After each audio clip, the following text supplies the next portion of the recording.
Listo. Ahora sí podemos iniciar, ya estamos todos. Buenas noches.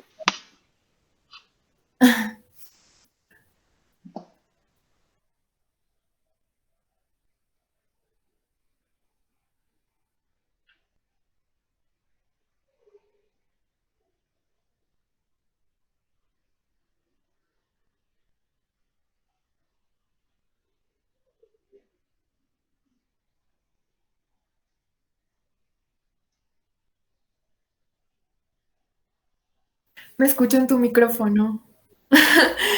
Bueno, bueno, primero que todo, para los que no me conocen, soy Natalia Rivera, abogada litigante en la actualidad. Y a continuación vamos a iniciar con el curso de Derecho Privado. ¿Qué vamos a ver? Derecho civil, personas, bienes, obligaciones, procesal civil, y si alcanzamos el día viernes también miraríamos una parte de sociedades. Si alcanzamos, porque en verdad en procesal civil nos demoramos aproximadamente 2 horas de una sesión, y en sociedades también es una temática bastante extensa, entonces también considero que nos podríamos demorar esa cantidad de tiempo. ¿Cómo vamos a manejar la clase? Bueno, voy a hacer una presentación inicial. Si ustedes tienen preguntas, me interrumpen, no importa.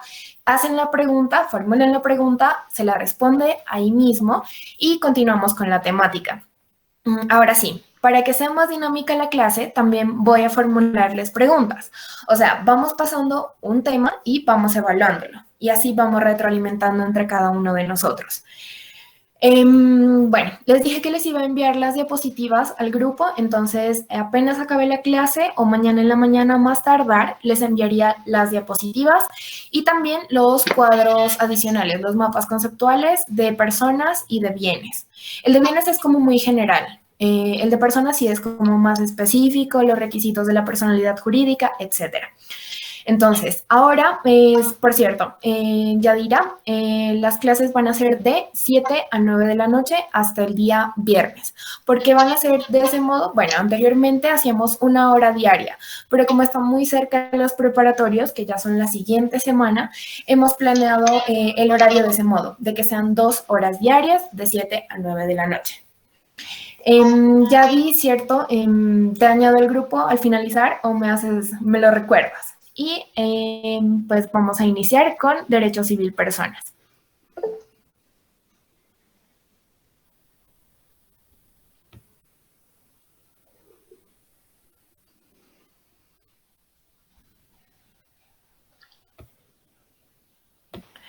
Listo, entonces vamos a iniciar por aquí.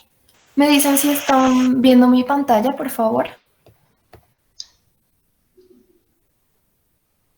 ¿Me confirman? Sí. Bueno, listo, bueno, iniciemos. Bueno, hoy vamos a ver Derecho Civil Personas. Vamos a iniciar con la clásica definición de persona.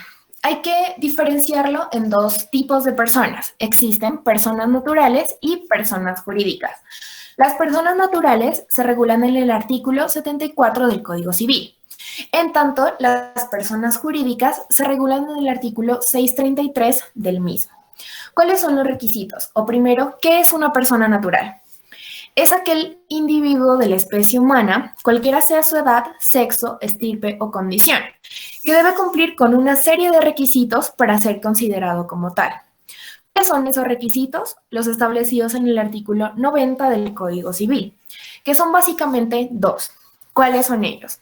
Primero, de que debe existir separación completa de la madre. Eso quiere decir que debe cortarse el cordón umbilical. Y el segundo es de que el bebé haya sobrevivido un instante siquiera. Eso se denomina hálito de vida.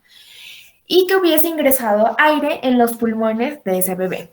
Una vez concurran los dos requisitos, se puede considerar persona. Existen dos tipos de presunciones, que es una presunción que admite prueba en contrario y la presunción de capacidad, por lo cual se supone que todas las personas somos capaces por el solo hecho de existir, por el solo hecho de separarnos completamente de la madre y por haber sobrevivido un instante siquiera. En ese entendido, vamos a analizar la capacidad jurídica. ¿Qué es la capacidad jurídica? Es aquella aptitud de una persona para ejercer derechos y contraer obligaciones. Esa capacidad jurídica, recordemos, se divide en dos, en capacidad de goce y capacidad de ejercicio, que también varía según el tipo de persona que eres, si eres persona natural o si eres persona jurídica. ¿Cuándo nace la capacidad jurídica? Nace con la existencia legal de una persona. Por ejemplo, en las personas naturales, cuando cumple los requisitos del artículo 90 del Código Civil, y con las personas jurídicas, cuando cumple los requisitos de, por ejemplo, si eres una sociedad, inscribirte en Cámara de Comercio, obtener tu matrícula mercantil. En ese momento nace tu capacidad jurídica. Bueno, esa capacidad, como decíamos anteriormente, se divide en dos, capacidad de goce y capacidad de ejercicio. ¿Qué es la capacidad de goce? La aptitud que tenemos todas las personas para ejercer derechos y contraer obligaciones. ¿Cuál es el único requisito para adquirir la capacidad de goce? Existir como persona, es decir, cumplir los requisitos del artículo 90 del Código Civil. Y también tenemos la capacidad de ejercicio, que es aquella aptitud para ejercer derechos y contraer obligaciones, pero a diferencia de la capacidad de goce, no necesitamos ningún representante para tener este tipo de capacidad. O sea, básicamente, capacidad de goce tenemos, que tenemos todas las personas por el solo hecho de existir para ejercer derechos y contraer obligaciones. ¿Qué es la capacidad de ejercicio? También la aptitud para ejercer derechos y contraer obligaciones, pero por sí mismo, sin necesidad de una interpuesta persona. También vamos a analizar qué es la incapacidad, que puede ser de dos tipos. Vamos a analizar inicialmente la incapacidad absoluta, que es aquella de que adolecen las personas que por causas físicas o naturales no pueden valerse por sí mismos. Un ejemplo, los impúberes, es decir, todos los menores de 12 años. La incapacidad relativa, aquella de que adolecen ciertas personas que la ley va a declarar incapaces en razón de su edad, estado civil u otras circunstancias. Un ejemplo, los menores púberes, es decir, eres mayor de edad, pero las obligaciones civiles, por ejemplo, van a seguir siendo responsabilidad de tus padres. En el año 2019 se presentó un cambio a raíz de la ley 1996 del 2019. ¿Frente a qué? Frente a la capacidad de ejercicio. No la de goce, únicamente la de ejercicio, que es la de contraer derechos y obligaciones por sí mismos. Hoy, la discapacidad mental absoluta o relativa ya no es causal de limitación de la capacidad de ejercicio y por lo tanto la capacidad legal de estas personas se presume expresamente. Bueno, pongámonos en contexto.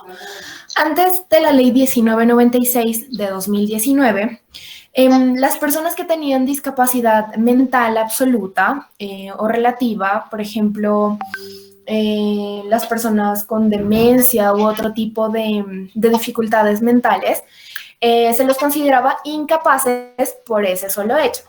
Pero a raíz de esta ley, la 1996 de 2019, se presume que ellos son capaces, es decir, pueden ejercer derechos y contraer obligaciones sin necesidad de un curador que lo represente en esos actos, sino únicamente pueden hacerlo por sí mismos. ¿Por qué? Porque son capaces. Ahora sí, todos los procesos de interdicción que se venían llevando a cabo hasta este año, hasta 2019, se suspendieron. Se suspendieron y ya los juzgados no podían recibir procesos de interdicción pasado el 26 de agosto de dicho año. Es decir, actualmente ya no existen los procesos de interdicción. Ya no se puede declarar a una persona interdicta por demencia, por ejemplo. ¿Por qué? Porque se presume la capacidad de esta persona. Ahora sí, ¿por qué se reemplazó esa figura de interdicción? Por la figura de apoyos. Esos apoyos pueden ser designados a una persona de manera voluntaria. Por ejemplo, acudo a la notaría y celebro un acuerdo de apoyos en que una persona me represente en ciertos actos jurídicos pese a que tengo capacidad, o apoyos a través de declaración judicial. Esos son como los dos cambios que han existido. Entonces, antes del 2019 eran personas incapaces, a partir del 2019 tienen capacidad. Anteriormente se iniciaba un proceso de interdicción y actualmente se los considera apoyos. Esa es básicamente la transformación que existió. Pregunta. Sí. O sea, pero así, o sea, como te explico, las personas que van a acudir cuando dices al juzgado, bueno, eso es igual, o sea, ¿quién lo solicita? Porque si ellos tienen una discapacidad y no saben de eso, la persona que los cuida o, bueno, los padres solicitan ese apoyo. Sí, son procesos de jurisdicción voluntaria. Entonces, por ejemplo, pueden solicitarlo los familiares o amigos que consideren necesario que esa persona tenga cierta ayuda, por así decirlo, de un tercero. ¿Por qué? Porque pues no puede hacerlo por sí mismo. Pero sí, es un proceso Ajá. de jurisdicción voluntaria y perfectamente podría iniciarlo los papás, los hermanos, cualquier persona que tenga interés. Ujú. Y si la persona se niega, La persona con discapacidad sí, es una ¿qué pasaría? determinación del juez. O sea, Ah, en esos depende de momentos las ya no pruebas. influye la voluntad de, exacto, ya no Ah, influye la ok. voluntad de la persona con discapacidad. Ah, listo, listo. ¿Me Bueno, queda? ahora, vale. Ahora pasemos a las personas jurídicas. ¿Qué son las personas jurídicas?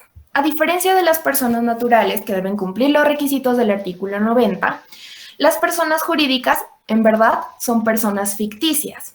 Es decir, las sociedades, por ejemplo, tienen una presencia real y un certificado de existencia y representación, pero pues no nacieron como las personas naturales, por así decirlo.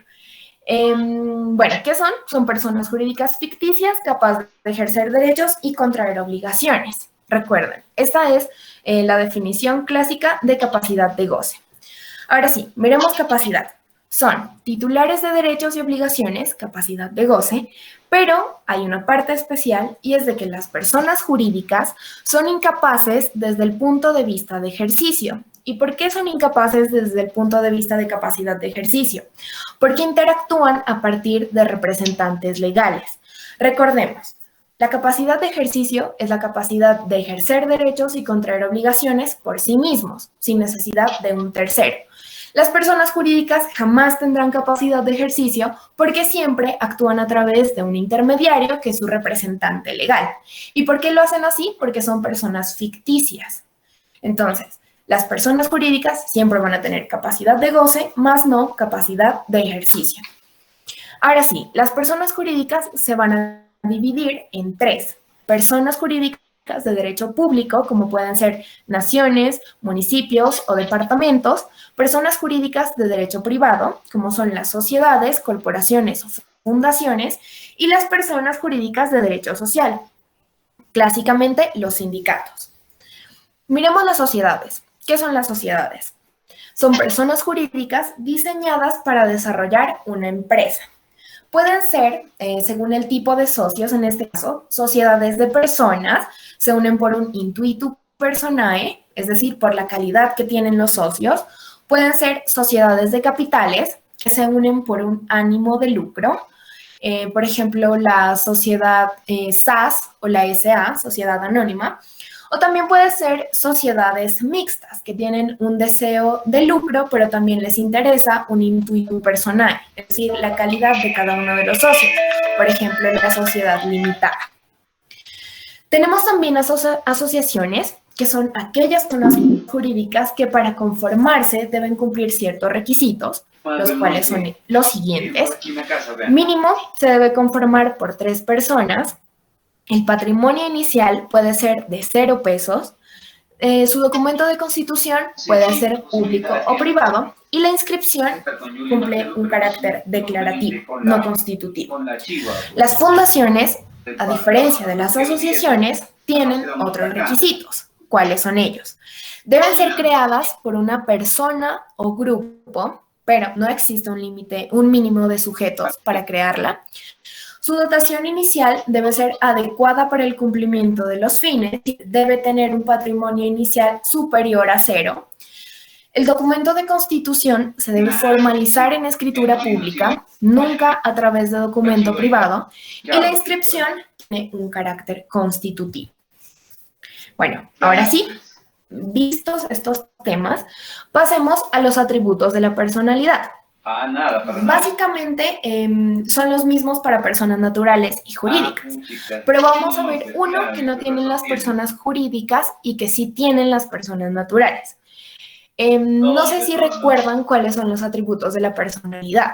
Tenemos el nombre, la nacionalidad, capacidad, domicilio, estado civil. ¿Recuerdan otro atributo de la personalidad? ¿Recuerdan los atributos de la personalidad? ¿Cuál de ellos creen que no se cumple en las personas jurídicas? De todos los atributos de la personalidad. Nombre, nacionalidad, capacidad, domicilio, estado civil, patrimonio. ¿Cuál creen que no tienen las personas jurídicas y sí tienen las personas naturales?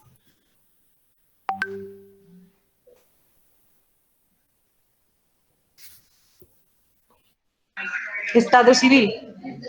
Sí, efectivamente es el estado civil. Es el único atributo de la personalidad que no tienen las personas jurídicas y básicamente es por su característica, porque son personas ficticias.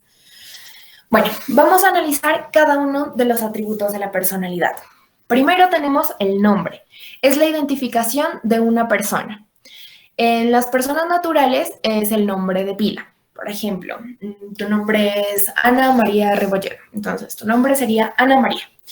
Y jurídica tenemos razón social o denominación social, que varía según el tipo de sociedad que estás conformando. Por ejemplo, en la SAS tú puedes tener razón social o denominación social más la sigla SAS. O también en la sociedad anónima puede ser razón social más denominación social más sigla SAS.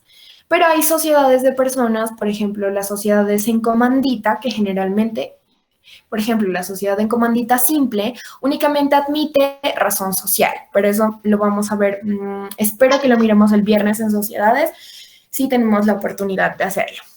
Bueno, ¿qué es la razón social? Cuando el nombre de la sociedad se conforma por el nombre de los socios, nombres o apellidos de los socios, por ejemplo, Cuellar Limitada o algo así. Y la denominación social cuando se conforma por las actividades a las que se dedica la sociedad. Por ejemplo, Almacenes Éxito S.A. Entonces es un almacén. Su nombre nos dice que es un almacén y de que vende productos al consumo mayoritario, por así decirlo.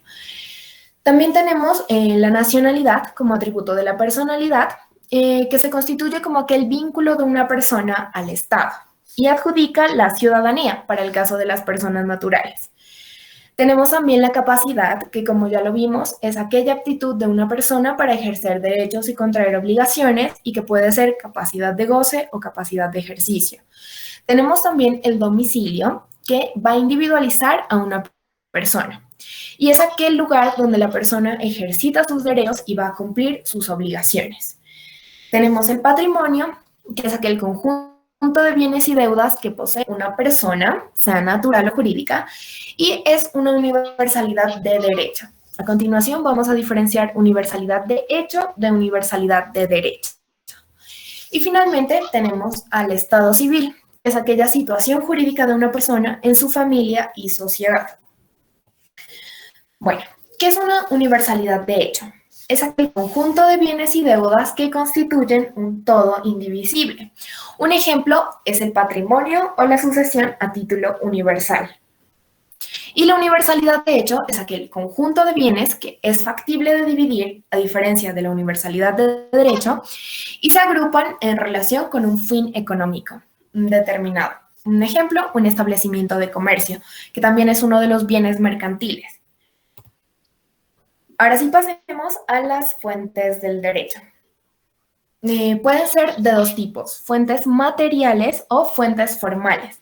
¿Cuáles son las fuentes materiales? Los hechos y acontecimientos que generan la expedición de una norma. Y las fuentes formales son aquellos procedimientos de creación del derecho que se encuentran preestablecidos. ¿Cuáles son las fuentes formales? Tenemos la ley, la jurisprudencia, la costumbre, la doctrina y los principios generales del derecho. Es decir, tenemos 5 fuentes formales del derecho. ¿Qué es la ley? Es aquella norma jurídica dictada por el legislador, que se divide en, por ejemplo, ley orgánica, ley estatutaria, ley cuadro o marco, entre otras. tenemos también la jurisprudencia como fuente formal del derecho, que son aquellas sentencias provenientes de los más altos tribunales de justicia del país, Corte Constitucional y Corte Suprema, pero varía según la consideración como fuente, por así decirlo.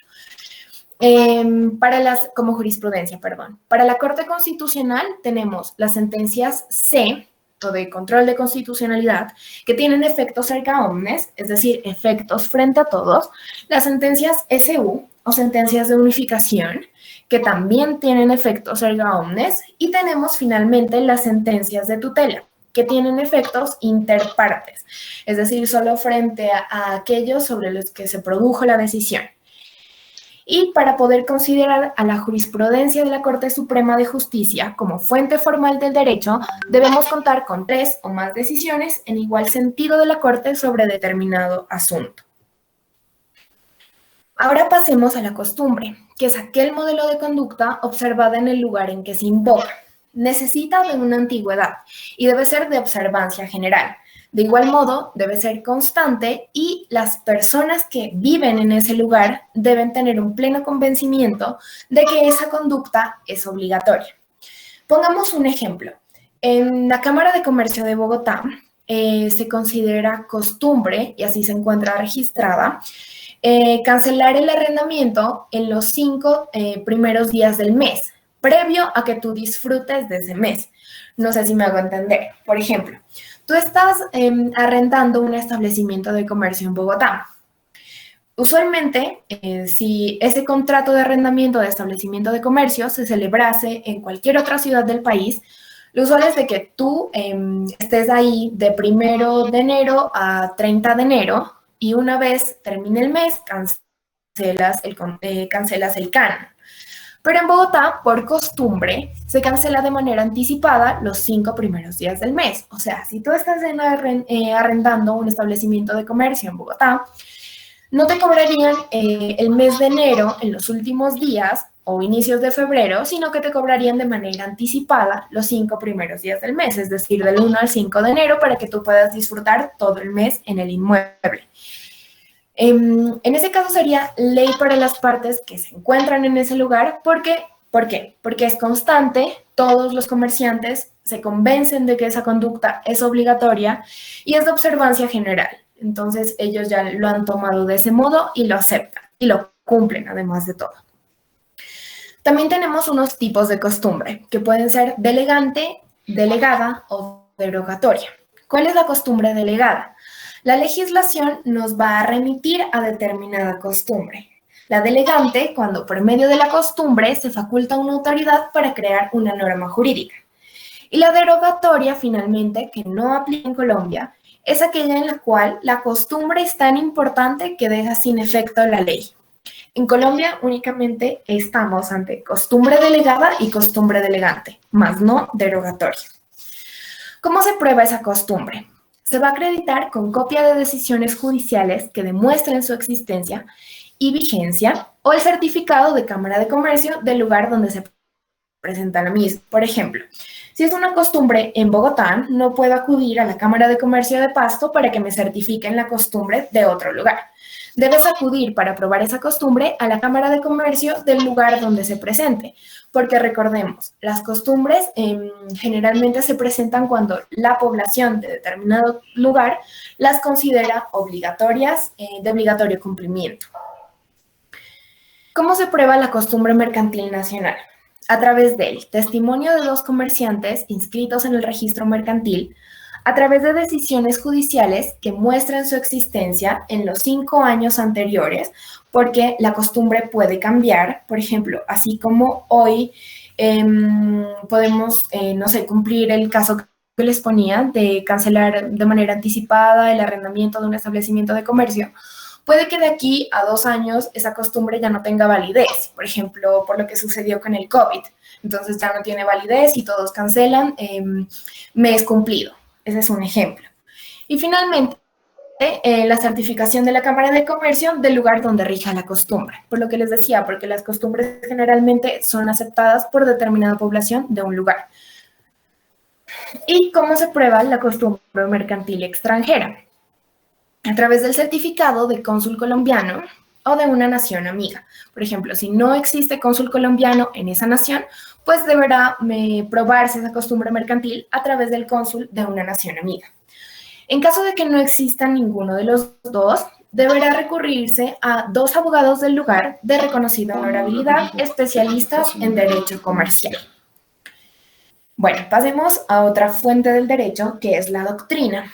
Es aquella fuente constituida por las opiniones de los estudiosos en derecho al reflexionar sobre la validez y aplicación de una norma. Por ejemplo, en derecho sucesoral podría ser la Fontianeta, que siempre nos lo mencionaba. O en derecho procesal puede ser Nathan Nissenblatt, Ramiro Bejarano, etc. O sea, libros de académicos, de estudiosos de determinada área. Esa sería la doctrina.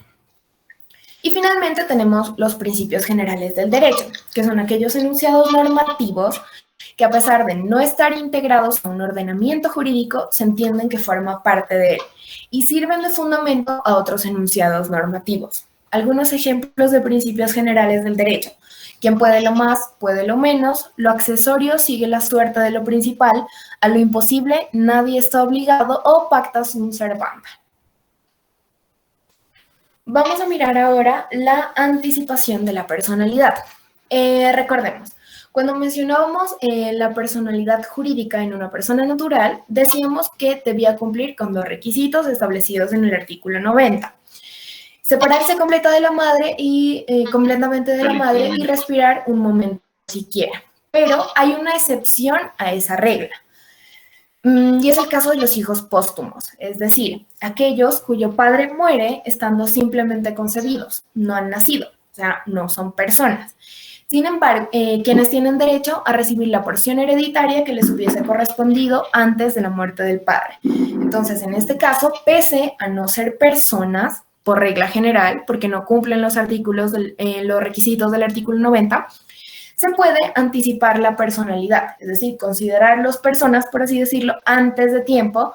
¿Para qué? Para efectos de reclamar su porción hereditaria. Ese sería un caso de anticipación de la personalidad. Y también tenemos la extinción de la personalidad. Así como tú adquieres esa capacidad al nacer, separarte completamente de su madre, bueno, respirar un momento siquiera, también se puede extinguir tu personalidad. Según lo establecido en el artículo 94 del Código Civil, la extinción de la personalidad va a terminar con la muerte. ¿Muerte de qué tipo? La establece el decreto 2493 del año 2004. Muerte encefálica, es decir, debe existir ausencia de las funciones del tallo encefálico. ¿Cómo se prueba la muerte? A través del registro civil de defunción que acredita legalmente el fallecimiento de determinada persona. También registro civil de defunción de una muerte presunta. Bueno, a continuación vamos a ver la muerte presunta o la conmoriencia. Para el caso de una muerte presunta, se inscribe en el registro civil de defunción las sentencias ejecutoriadas que declaren precisamente esa muerte presunta.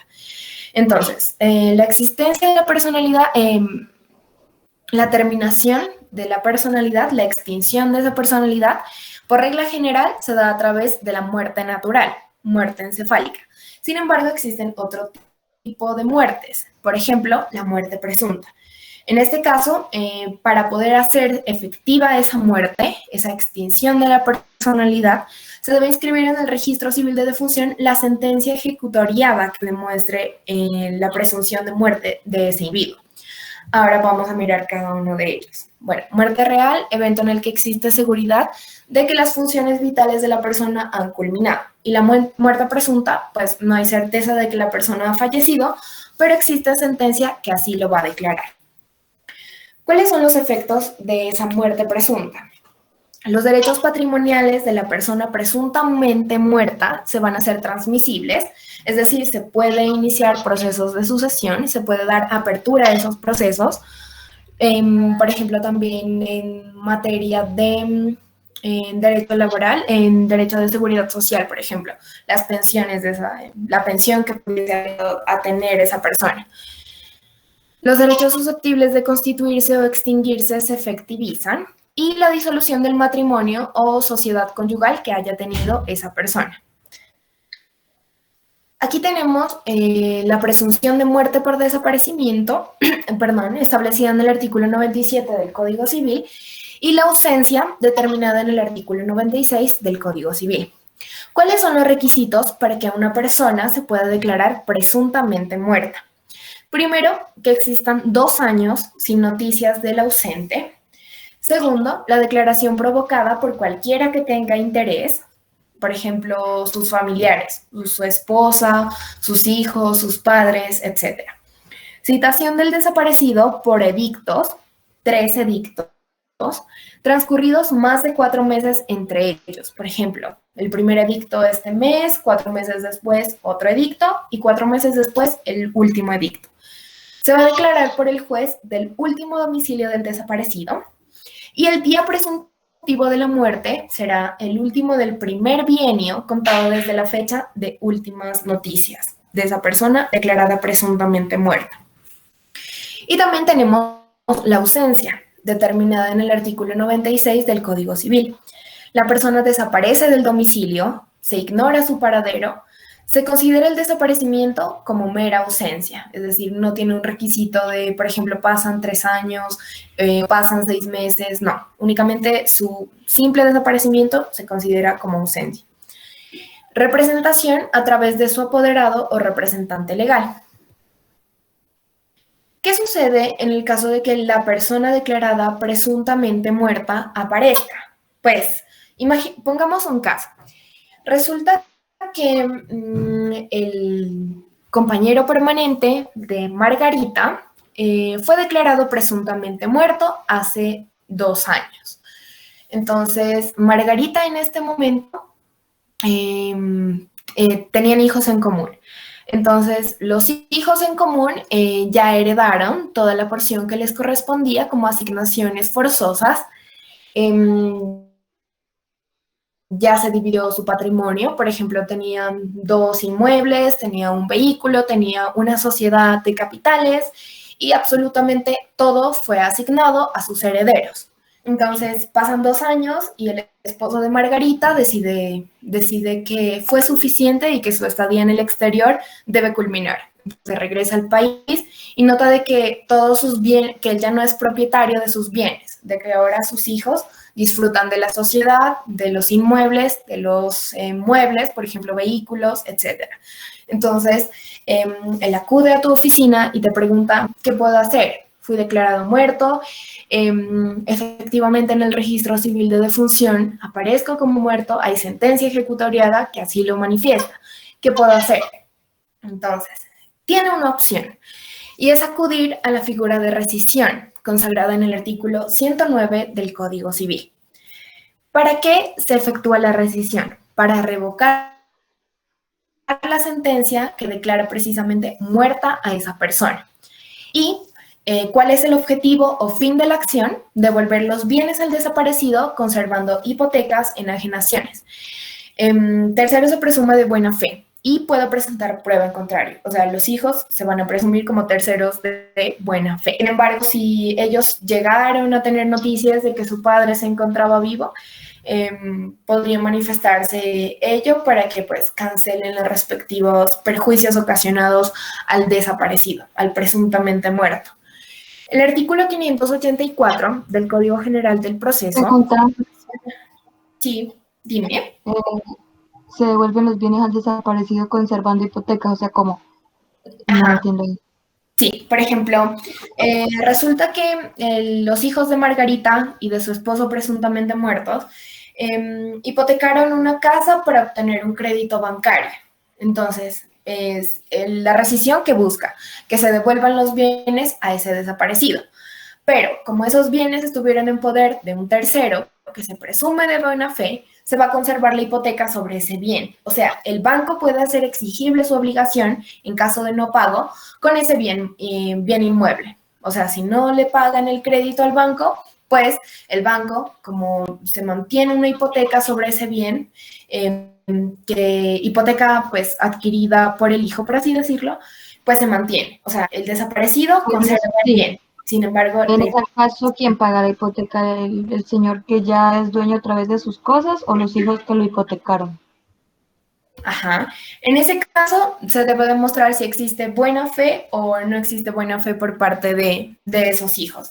Por ejemplo, si se llega a demostrar que esos hijos sabían de que pues, su padre estaba vivo, etcétera, pues se cancelará esa hipoteca y ellos deberán asegurar, asegurar la obligación con otro bien. Ah, ok. Pero igual la hipoteca se debe cancelar por quien adquirió esa relación, o sea, por los hijos.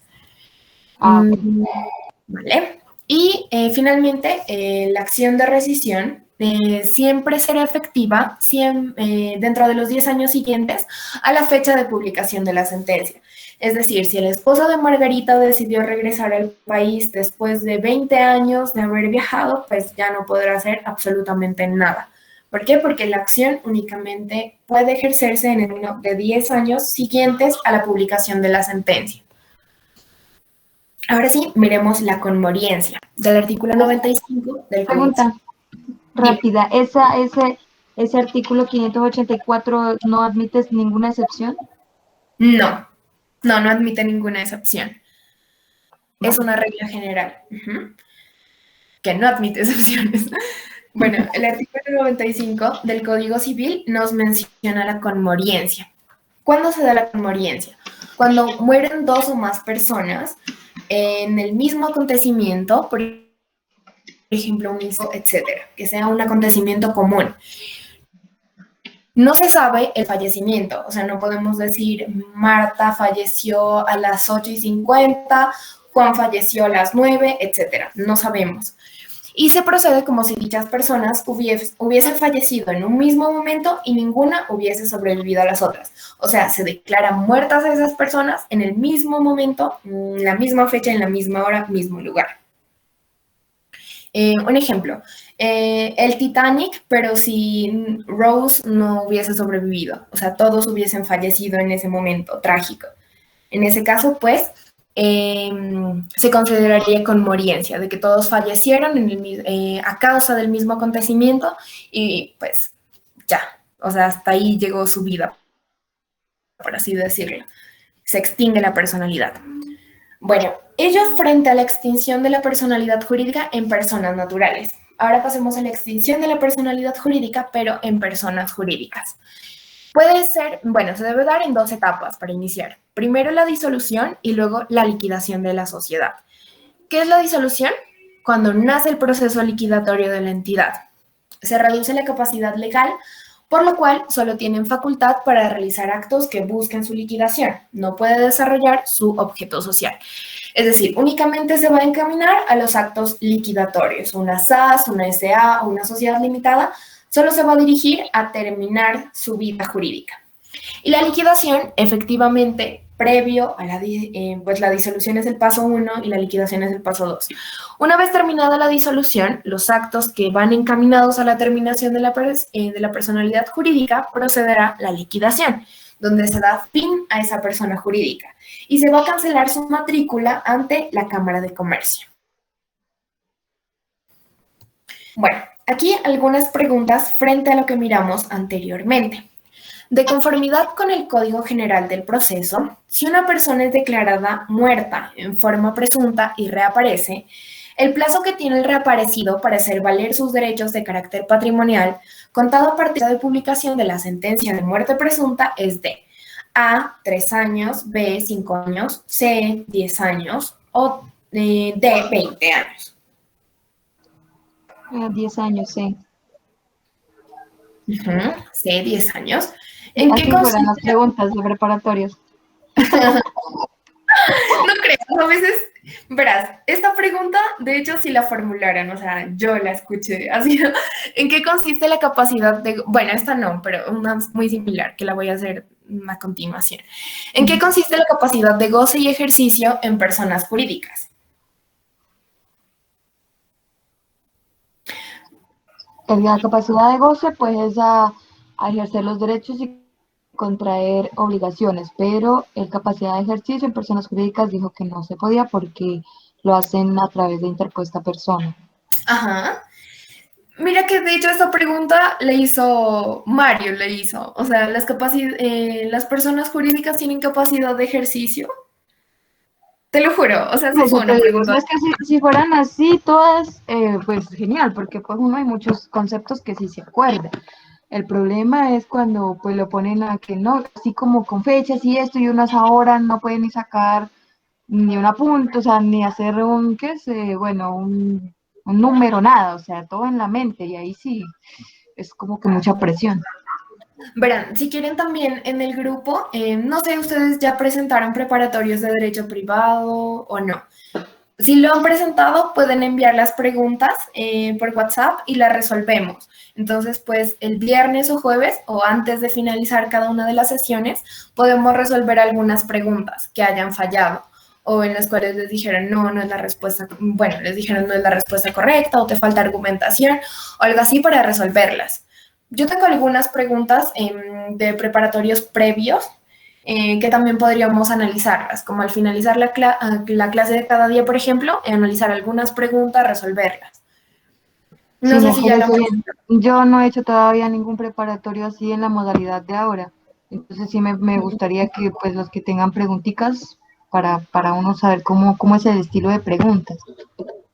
Sí, verás, o sea, pues varía mucho según la persona que te está evaluando.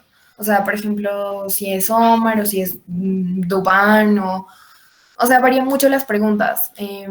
O también hay personas que te siguen preguntando sobre el mismo tema. O sea, por ejemplo, si tú dijiste, ¿qué es la capacidad? Bueno, las personas jurídicas tienen capacidad de ejercicio y tú dijiste, por ejemplo, sí, entonces, ¿por qué? O te siguen indagando sobre el mismo tema como para que sigas cayendo en error. Esas también son pues las tácticas de algunos profesores. Otros sí son como, ¿qué es el Ah, sí. testamento? No, es que si O son cosas así, o de sea, eso, si son cosas cosas muy así cerradas. de dar la definición, pues genial. Sí, pues así como hay preguntas fáciles de definiciones, también hay preguntas de casos, o sea, de que te ponen el caso en la pantalla y de que tú debes analizarlo. O qué Igual, me sucede. imagino que debe ser así. ¿Cuántos días tengo para tal cosa? Ay, Ajá, sí, exacto. O los términos, te pone recursos. ajá. Ay, no. Eso me da miedo, porque para los numeritos soy mala. Bueno, pasemos a otra pregunta. La señora Nuri Gutiérrez de Piñeres desapareció el día 6 de noviembre de 2017 por causas desconocidas. Las últimas noticias que se tuvieron sobre ella fueron precisamente en esta fecha. ¿Es posible solicitar la declaración de muerte presunta de la mujer? Solicitarla cuando ahora, en esta fecha, ¿se refiere o decimos cuándo? En esta fecha. Ah, sí, claro, porque ya ha pasado pues los 2 años de ley. Ujú. Sí, exacto. 2017, 6 de noviembre del 2018, 6 de noviembre del 2019. Ujú. Exacto. Entonces, sí es posible solicitar la declaración de la mujer por muerte presunta. ¿Cuáles son las clases de personas jurídicas?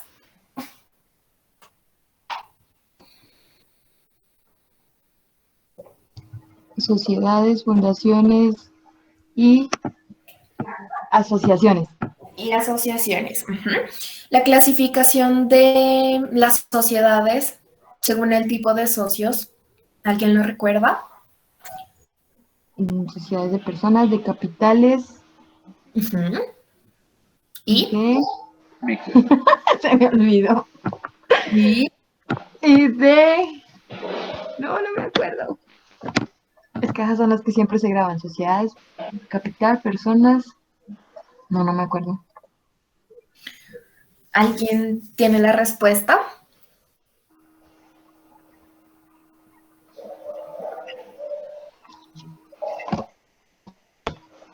Y Compañeros, hola, sí. Camila, lados. Sí, y mixtas. Sí, según el tipo de socios se clasifican en sociedades de personas, capitales y mixtas. Las mixtas tienen un interés económico, pecuniario, y un interés según el tipo de socio que forman esa sociedad. Bueno, Vlados me estaba haciendo una pregunta, entonces vamos a responderla. Dice, el señor estuvo secuestrado por más de 10 años. ¿Qué pasa ahí? ¿Te refieres a qué pasa sobre la rescisión de la acción? Ajá, es lo mismo que yo te decía que si no hay una excepción, una persona que no pueda por ningún motivo y que pruebe Claro, que de esos 10 años no pudo pues aparecer, claro, por debería haber fuerza una mayor o excepción. caso fortuito. O sea, tú no te podías presentar en el término de esos 10 Por años. fuerza mayor o caso fortuito perdí mis cosas. Sí. O sea, por fuerza mayor o caso fortuito, tú puedes acceder a la acción. O sea, me refiero, tú Ah, estuviste secuestrado, entonces era imposible que tú te presentaras en el término de 10 años. ¿Por qué? Porque por situaciones ajenas a ti no puedes hacerlo. O sea, con una privación de la libertad, pues te impide acceder en el término de 10 años. Entonces, por fuerza mayor o caso fortuito, argumentándolo de ese modo, tú perfectamente podrías iniciar la rescisión por fuera del término de los 10 años, pero únicamente cuando estés imposibilitado de manera total para ejercer la acción durante ese término. Es diferente una persona por que... eso, o sea, pero yo al rato pregunté si había una excepción, esta es una excepción. Sí, fuerza mayor o caso fortuito. O sea, si te encuentras completamente Tocas argumentarlo imposibilitado, así, ajá. sí, si te encuentras completamente imposibilitado para ejercer la acción de rescisión en el término de los 10 años, efectivamente tú podrías iniciar la acción en un término posterior, pero debes argumentarlo de ese Argumentarlo y modo, o sea, probarlo. de que verdaderamente, ajá, Ah, listo. sí, no podrías hacerlo por estos hechos ajenos a ti. Bueno, Vale. ¿qué es una universalidad de hecho y qué es una universalidad de derecho? Y algunos ejemplos de universalidad de hecho y universalidad de derecho. ¿Alguien lo recuerda? Siempre me quedó duro la diferencia entre ambas. Ujú. Universalidad, de hecho, es, pues, según la explicación que diste a raticos, es como, bueno, los bienes del patrimonio y los bienes de una masa sucesoral. Y las universalidad de derecho, pues es todo lo demás. Bueno, Al revés, así al revés, sí. de derecho es El el conjunto de patrimonio y bienes la y masa. deudas, ajá, el conjunto de bienes y deudas que constituyen un todo indivisible. Un ejemplo, la sucesión a título universal o el patrimonio. Y la universalidad Solo de la de hecho, título universal. sí, solo la de título universal. Y la Y universalidad de hecho es aquel conjunto de bienes que sí se pueden dividir. Esa es como la diferencia principal entre las dos. Y el clásico ejemplo es un establecimiento de comercio, que a la vez es uno de los bienes mercantiles. ¿cómo así? Ahí no entendí. Bueno, es que luego vamos a ver la diferencia, la clasificación de bienes mercantiles, pero pues ahorita no tiene tanta Ah, ok. relación. Sí, Allá nos acuerdas y dices, ve, aquí está el ejemplo. sí. Bueno, ¿cuáles son los atributos de la personalidad? Y desarrollo uno. Miramos 6. Entonces, ¿cuáles son esos atributos de la personalidad? Nombre, domicilio, estado civil, nacionalidad, patrimonio. ¿Cuántos voy? ¿Seis? Ajá. No sé, bueno, empecemos en orden. Y nombre, nacionalidad, Ajá. estado civil, domicilio,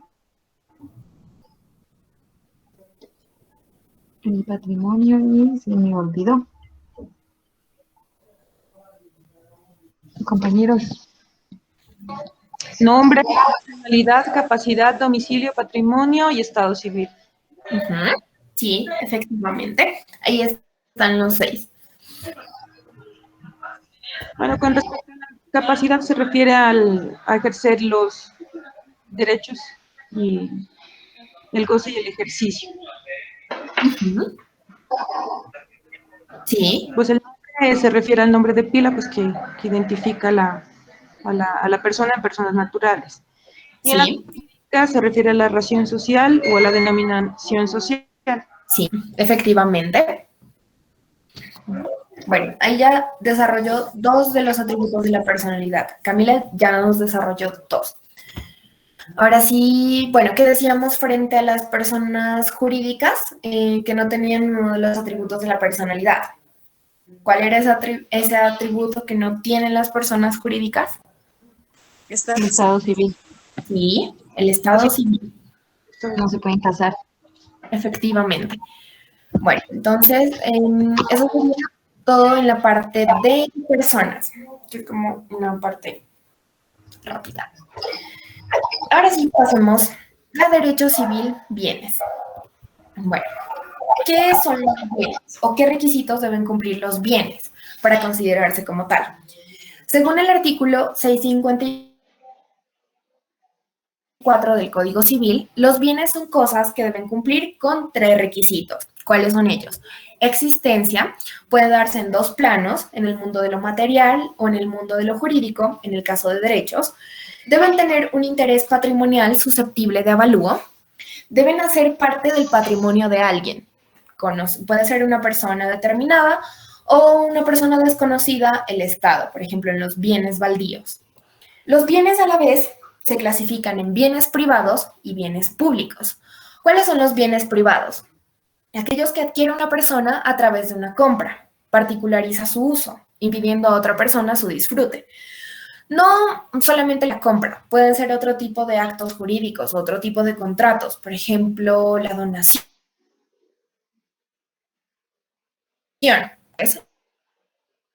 Los bienes privados, es decir, la persona paga por su disfrute, no lo pueden usar todas las personas. Y se dividen en 2, pueden ser bienes civiles o bienes comerciales. Los bienes públicos, a diferencia de los bienes privados, son aquellos bienes que pueden ser usados por cualquier persona sin importar su nivel económico, social, racial, etc.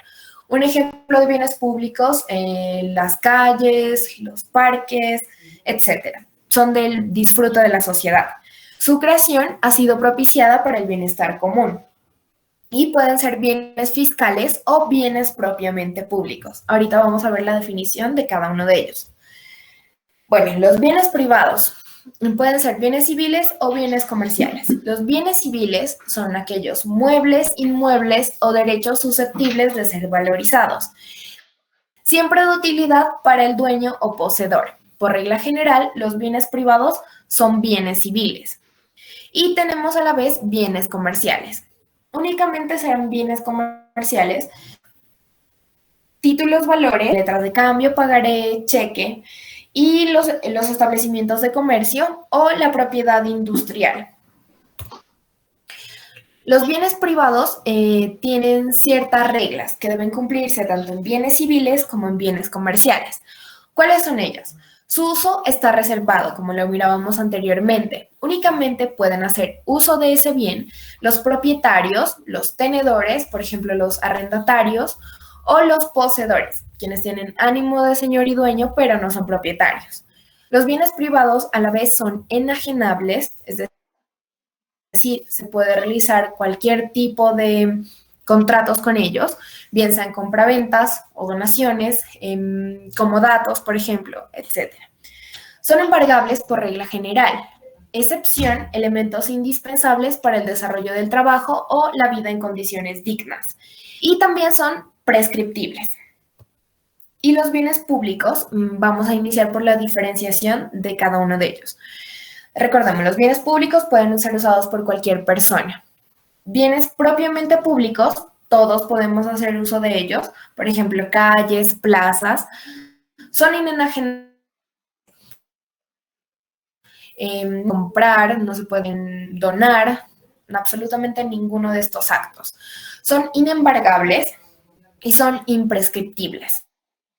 Y los bienes fiscales son aquellos bienes públicos que no pueden ser usados por todos. Deben tener una autorización para hacerlo. Un ejemplo, los vehículos oficiales. Son bienes públicos, pero no los puede usar cualquiera. O sea, por ejemplo, los vehículos de la fiscalía no pueden ser usados por cualquier ciudadano. No pueden ser usados por los particulares que acuden a un parque cada domingo, por ejemplo. No, tú debes tener una credencial que te habilite para poder hacer uso de ese bien. De igual modo, son bienes enajenables, es decir, se pueden vender o donar, son embargables por regla general, excepción los equipos de oficina. ¿Por qué? Porque son indispensables para realizar el trabajo y a la vez son imprescriptibles, tal y como los bienes propiamente públicos. Ahora vamos a ver la división más amplia de los bienes. Los bienes se van a clasificar en bienes corporales o bienes incorporales. Los bienes corporales son aquellos que tienen una presencia real, o sea, existen en el mundo, tú los puedes tocar, los puedes sentir, son tangibles, los bienes corporales. Y se van a dividir en dos, pueden ser bienes muebles o bienes inmuebles. Los bienes muebles, a su vez, se van a dividir en muebles por naturaleza, por anticipación, animados o inanimados, fungibles y no fungibles. Los bienes inmuebles se van a clasificar por naturaleza, por adhesión o por destinación. Los bienes muebles son aquellos que se pueden trasladar de un lugar a otro. Por ejemplo, sillas, vehículos, autobuses, motocicletas, etc. Y los bienes inmuebles son aquellos que permanecen unidos de manera inseparable del suelo. Por ejemplo, una casa, un lote de terreno, etc. Ellos son inmuebles. Y también tenemos del otro lado los bienes incorporales, que a diferencia de los corporales no son tangibles, existen en el mundo de las ideas. Entonces, los bienes incorporales son meros derechos que se dividen en derechos personales o créditos, por ejemplo, el derecho de alimentos, de recibir alimentos, o otro derecho personal que sería el de préstamo de dinero. Y también tenemos derechos reales que no se hacen efectivos frente a una persona determinada, por ejemplo, el derecho de alimentos se hace efectivo frente al alimentante padre del menor, o el préstamo de dinero se hace efectivo frente a X persona que recibió cierta suma de dinero. Los derechos reales, a diferencia de los anteriores, se van a hacer efectivos frente a un bien. Por ejemplo, tenemos la propiedad, el usufructo, la servidumbre, el uso y la habitación como derechos reales principales.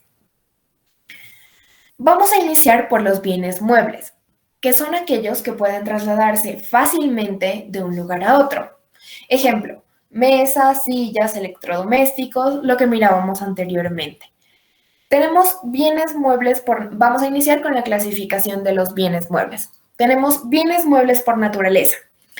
Bienes que pueden cambiarse de lugar, sea por sí mismos o movidos por una fuerza exterior. Su movilidad es evidente y no va a afectar su composición o naturaleza. O sea, son aquellos bienes que pueden mantener su forma original, por así decirlo, no pierden su esencia pese a que estén aquí o se encuentran en otro lugar. Por ejemplo, tengo una silla en mi casa, resulta que me voy a trastear, entonces esa misma casa fue llevada al otro lugar y sigue siendo la misma silla. Ese es un bien mueble por naturaleza.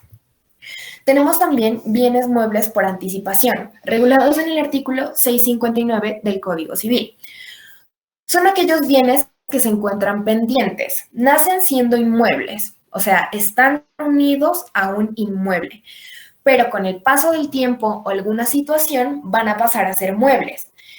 Ejemplo, mangos de un árbol adherido a tierra, que una vez maduros caen. Entonces, los árboles, o por ejemplo, cuando se siembra papa, cebolla u otro tipo de tubérculo, pertenece unido a la tierra. Sin embargo, son bienes muebles, porque a ti no te van a vender, bueno, puede suceder, pero a ti, por ejemplo, frutas y verduras no te van a vender un árbol de mango, te van a vender los mangos. ¿Por qué? Porque son muebles por anticipación. Se separan completamente del bien inmueble y pasarían a ser muebles, simples muebles. También tenemos bienes muebles animados e inanimados. ¿Cuáles son los bienes animados? Aquellas cosas que se mueven solas por sus propios medios. No necesitan ninguna fuerza exterior que los traccione.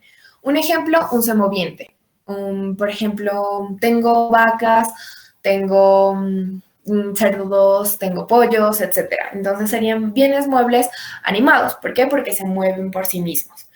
También tenemos bienes muebles inanimados, que son aquellos que se mueven gracias a una fuerza externa. Es decir, no se pueden mover por sí mismos. Mi cama, por ejemplo, no puede trasladarse de mi habitación a otra de las habitaciones por sí misma. Necesita de una fuerza externa, de una persona que la lleve a otro lugar. Esos son los bienes muebles inanimados. También tenemos bienes muebles fungibles y no fungibles. Diferencia. Los bienes fungibles, regulados en el artículo 663 del Código Civil, son aquellos que al utilizarse se destruyen. Se consumen de modo que es necesario reemplazarlos por otro igual. Un ejemplo es el dinero. Son bienes fungibles. O sea, tú vas a la tienda y compras varios artículos. Entregas un billete de 20,000 pesos. Entonces decides que ellos se van a entregar cierta cantidad de dinero.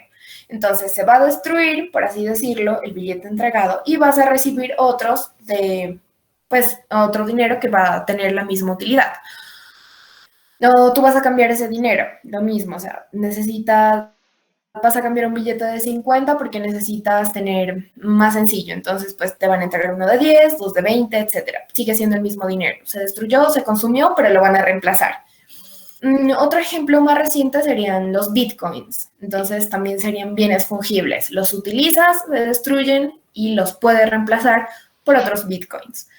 También tenemos bienes no fungibles, regulados en el artículo 663 igualmente. Son aquellos que no se consumen mientras se haga un uso adecuado de ellos.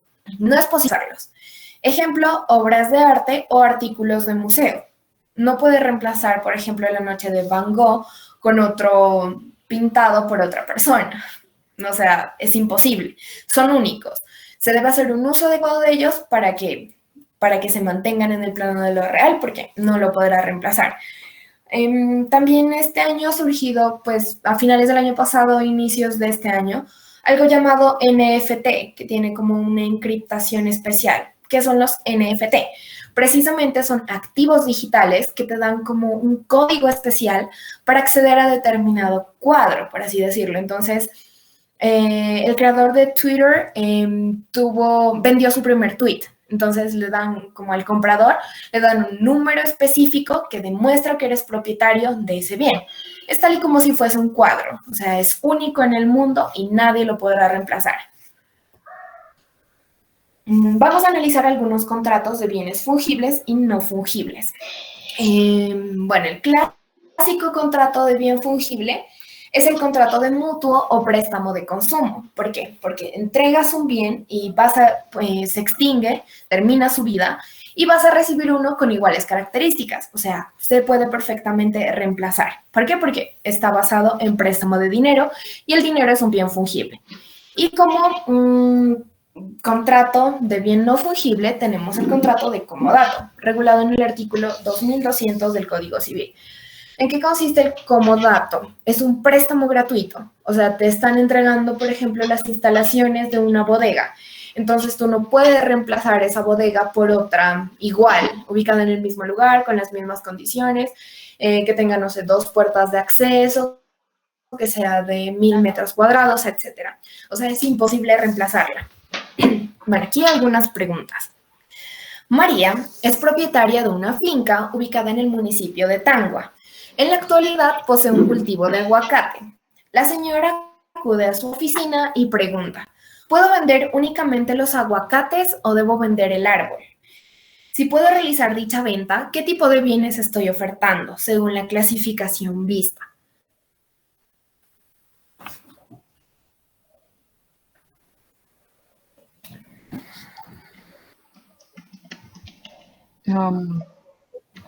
No debe vender el árbol, puede vender solamente el fruto y sería un bien por anticipación, un bien mueble por anticipación. Efectivamente, bien mueble por anticipación y sí se puede realizar la venta. Mark se comprometió a cancelar una suma de dinero equivalente a 10 millones de pesos. Sin embargo, el acreedor no acepta los billetes que Mark le entrega, por cuanto no son iguales a los originalmente prestados. ¿Qué puede alegar Mark para que el acreedor acepte ese dinero? O sea, ¿cómo puede fundamentar su pretensión?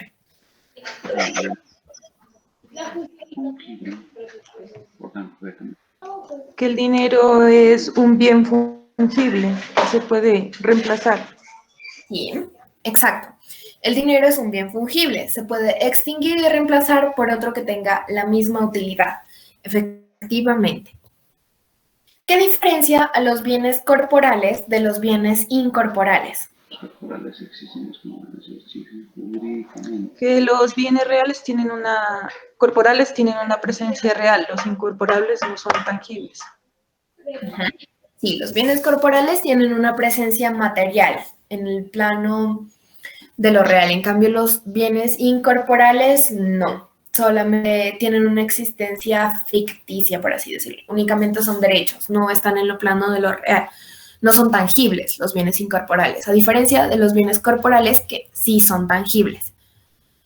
¿Todos los bienes privados son embargables? Sí. Sí. Sí. Sí. No, mentira, pues los que aseguran la vida digna y pues los utensilios, ya me acuerdo de esa clase, los utensilios de cocina y así, y el colchón, no, o sea, cosas que aseguren la vida digna de la persona no se pueden embargar. Efectivamente. No todos los bienes privados son embargables. Por regla general, sí, todos son embargables. Sin embargo, los bienes destinados a la vida digna, como lo manifestó Yadira, se deben mantener en poder de la persona que los está usando. O sea, por ejemplo, tu cama, tu computador, en caso que realices tu actividad productiva desde ahí, etc. ¿Cuáles son los bienes comerciales? Menciona los bienes comerciales. Los títulos valores, Sí. la propiedad industrial Uh-huh. y el otro, y el establecimiento de comercio. Sí, y los establecimientos de comercio, efectivamente. Bueno, ahora pasemos a los bienes inmuebles. Los bienes inmuebles por naturaleza, regulados en el artículo 656, son las cosas que no pueden ir a otro. Ejemplo, las o minas deben permanecer en ese lugar. Tenemos también bienes inmuebles por adhesión, regulados en el artículo 657 del Código Civil. Son aquellos bienes muebles que se adhieren al suelo y por este hecho no pueden trasladarse de un lugar a otro. Ejemplo, plantas mientras se encuentran unidas a la tierra a través de la raíz. Serían bienes inmuebles por adhesión. También tenemos bienes inmuebles por destinación, regulados en el artículo 658 del Código Civil. Son aquellas cosas que están permanentemente destinadas al uso y beneficio de un inmueble. Es decir, pese a que son bienes muebles, debido a su destinación permanente y a los beneficios generados en un inmueble, se van a considerar inmuebles, que serían los bienes inmuebles por destinación.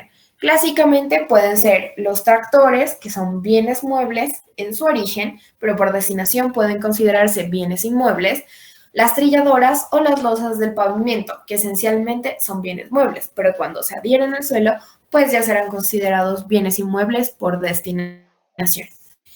Ahora sí, pasemos de los bienes corporales, aquellos que tienen una presencia, a los bienes incorporales. ¿Cuáles son los bienes incorporales? Aquellos que consisten en meros derechos, no existen en el plan, no son tangibles, los cuales deben cumplir ciertos requisitos. ¿Cuáles son ellos? Deben existir, susceptibles de un interés particular y finalmente hacer parte del patrimonio de una persona. Iniciemos con la clasificación. Bueno, se dividían en dos, recordemos, derechos personales o créditos y derechos reales que se hacen efectivos frente a un bien específico. Iniciemos por los derechos personales o créditos, regulados en el artículo 666 del Código Civil. Existe un titular, acreedor del derecho, que lo hace válido sobre un obligado, es decir, lo hace válido frente a un deudor, cuando se incurrió en un hecho que puede estar representado en una ley, en un contrato, en un cuasicontrato, delito o cuasidelito. ¿Alguien me puede recordar qué es la ley, el contrato, el cuasicontrato, el delito y el cuasidelito? Las fuentes. Son las... ¿sí? Son las fuentes de las obligaciones. Mira, por ejemplo, que esta pregunta también la recuerdo perfectamente y la hizo Dubán en un preparatorio. O sea, mencionó cuáles son las fuentes del derecho y mencionó una de ellas. O sea, sí hay preguntas que son como más accesibles. Bueno. Fuentes del derecho, fuentes del derecho personal o crédito. No me confundas. ¿Qué? Son fuentes de las obligaciones. Sí, es que dijiste del derecho y me acordé que más adelante dijiste que era la jurisprudencia y qué tal es. Ah, no, sí, son, perdón, un lapsus.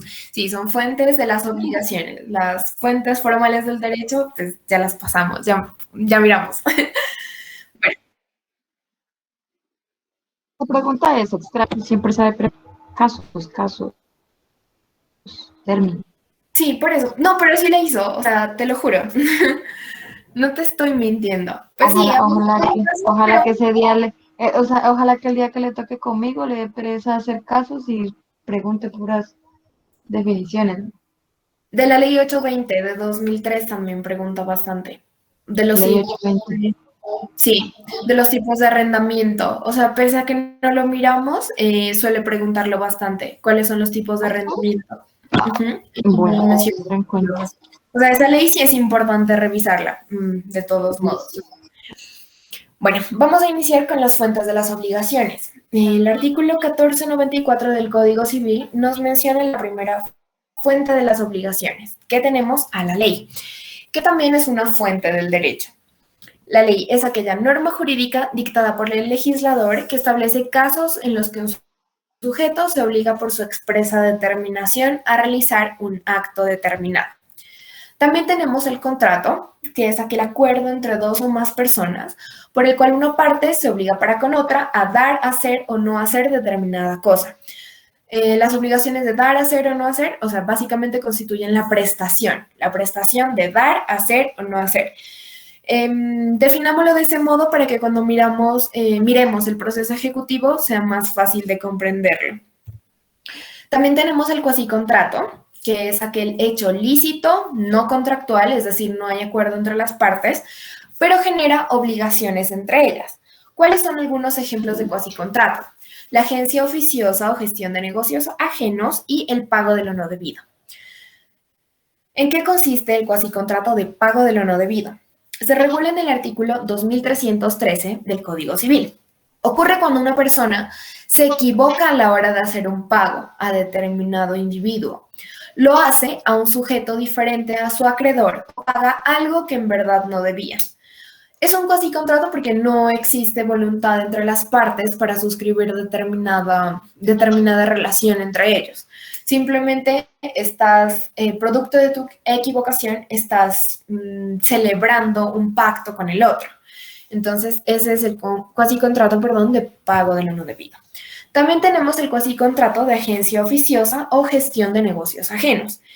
Existe un sujeto, agente oficioso.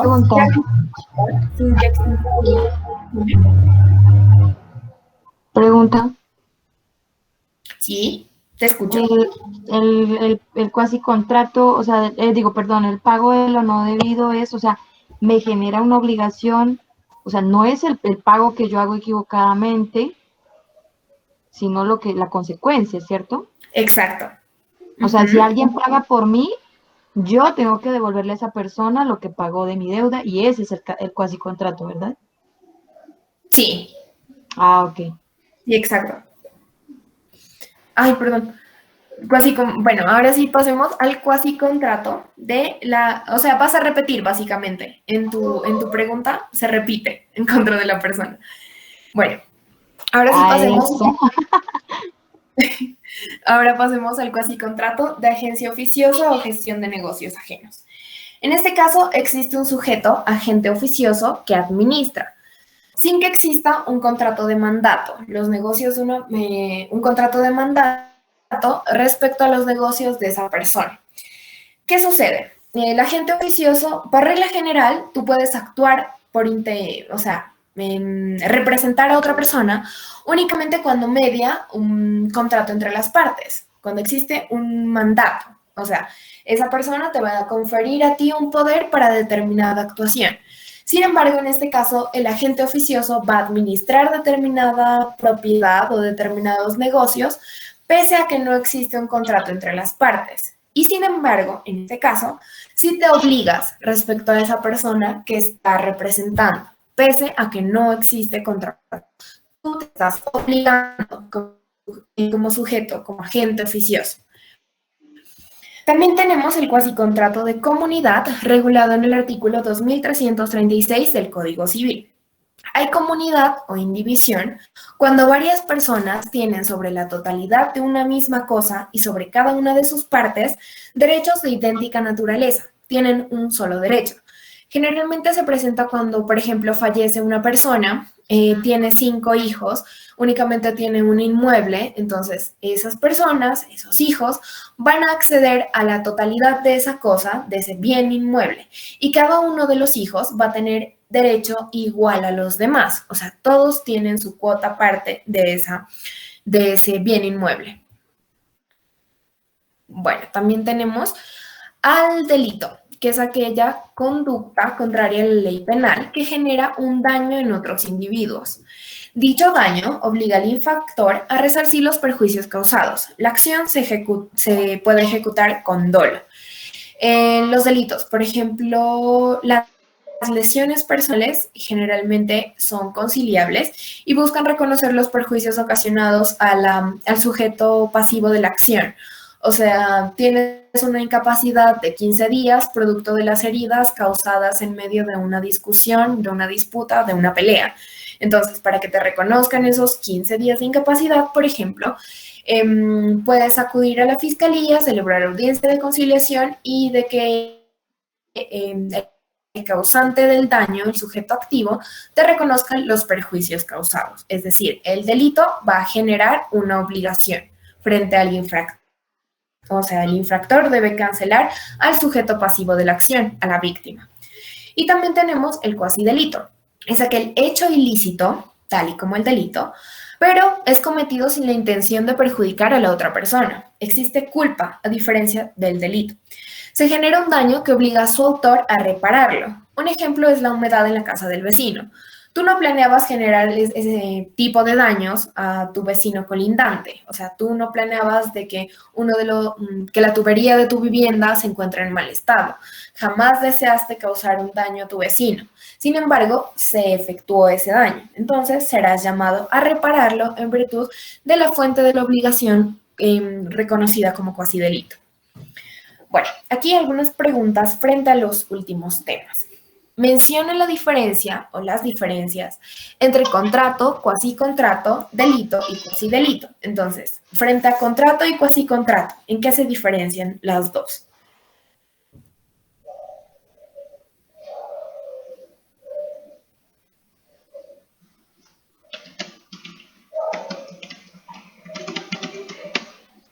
Que en el contrato hay un documento, hay un documento, no, porque también los contratos pueden ser verbales, ¿no? Pero hay un acuerdo entre las dos partes. Exacto, hay un acuerdo de voluntades entre las dos partes. Y en el cuasicontrato.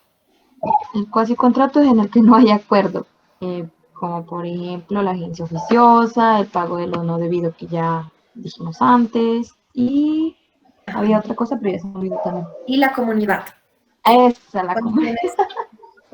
Cuando tienen idéntico derecho varias personas sobre un mismo bien. Bueno, y el delito y el cuasidelito, ¿en qué se diferencian? Básicamente en el dolo.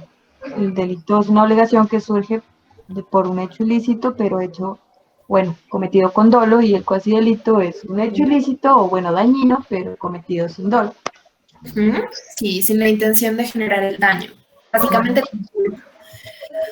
¿en qué consisten los bienes inmuebles por adhesión? Menciona un ejemplo.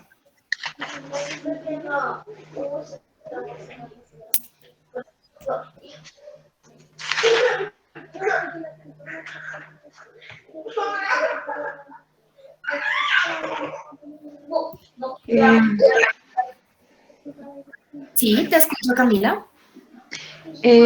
Pues las plantas que siempre y cuando estén pues adheridas a la tierra por medio de las raíces. Ajá. Exacto, exacto. Es una buena respuesta. Sí, ese es un ejemplo. ¿Qué son los bienes incorporales?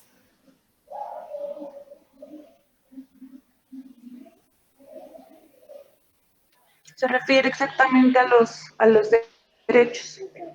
Ujú. Sí, no son tangibles y se refiere básicamente a los derechos, tal y como tú lo acabas de mencionar. ¿Cómo se dividen los bienes incorporales?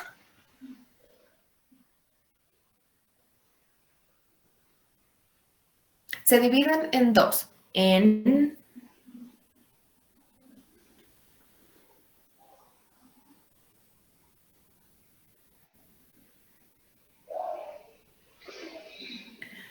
bienes incorporales. Pueden ser,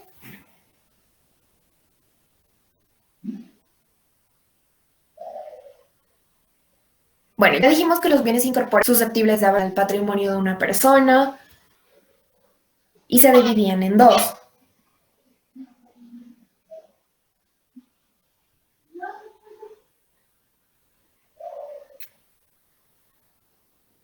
Los bienes personales o créditos y el otro me olvidé. Los derechos personales o créditos. Ujú. Y Y reales. sí, y los derechos reales, aquellos que se hacen efectivos frente a un bien inmueble. Ah, ok. Bienes Taylor, reales. ujú, y reales, y derechos reales. Derecho real, derechos personales o créditos y derechos reales. Esa es la clasificación de los bienes incorporales. Taylor es deudor de Julián Martínez. Sin embargo, al momento de efectuar el giro bancario, realiza el pago de manera errónea a la señora Juliana Martínez. El ejemplo anterior corresponde a a una fuente de las obligaciones. ¿Cuál es? Cuasi contrato. Contrato poi va del no debido. Cuasicontrato. ¿Cuál cuasicontrato? Pago de lo no debido. Y pago de lo no debido. Hermes conduce un vehículo a altas horas de la noche. De repente, mira a un ciclista que conduce lentamente por el centro de la vía. Piensa que es demasiado lento, por lo cual decide atropellarlo. ¿Los hechos nombrados corresponden a un delito o a un cuasidelito? Un delito. Delito, porque hay dolo. Delito, efectivamente. Bueno, ahora sí pasemos a los derechos reales. Regulado en el artículo 665 del Código Civil. Son aquellos derechos que se hacen valer frente a una cosa. Existe una relación jurídica ante todos, es decir, estos derechos reales tienen efectos erga omnes, inclusive frente al Estado. ¿Cuáles son los derechos reales? Tenemos al derecho de propiedad, derecho de usufructo, derecho de uso, derecho de habitación, derecho de herencia, derecho de servidumbre, derecho de hipoteca y derecho de prenda. Aquí estamos mezclando derechos reales principales y derechos reales secundarios o derivados. Por ejemplo, la hipoteca y la prenda son derivados. Caso. Don Pedro contrata a una abogada. Desea que su finca quede a nombre de su hijo menor, pues lo ha cuidado en su enfermedad. Sin embargo, teme ser desprotegido una vez se adjudique el bien a su hijo. ¿Qué derechos reales, originarios y derivados se presentan en el caso?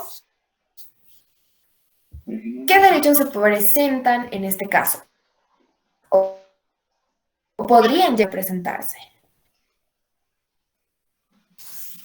El derecho de usufructo.